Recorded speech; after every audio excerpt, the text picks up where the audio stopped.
Rumah ni sesuai sangat untuk korang yang nak beli sebagai rumah investment. Nak duduk sendiri pun selesa. Owner dah siap buat. Jom kita tengok. Okay, kelebihan unit ni owner dah siap refurbish Unit ni owner dah siap refurbish, dah cat baru. Lepas tu tengok ni lantai, semua lantai baru daripada ruang tamu, dapur sampai ke bilik semuanya baru. Lampu baru. Jadi masuk, bawa perabot, bawa barang, bawa baju, dah boleh duduk dah. Rumah yang kita review ni, lokasi dia di Taman Bukit Inai, dekat Kampung Batang Benar, nilai Negeri Sembilan.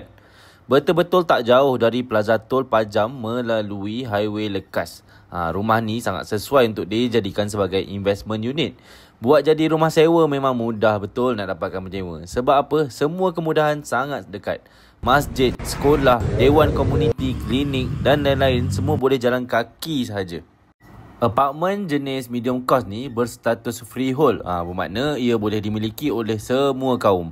Saiz rumah adalah 799 kaki persegi, mempunyai 3 bilik dan juga 2 bilik air. So kalau korang berminat macam biasa, korang boleh terus DM di ruangan DM di bawah. Assalamualaikum. Bye.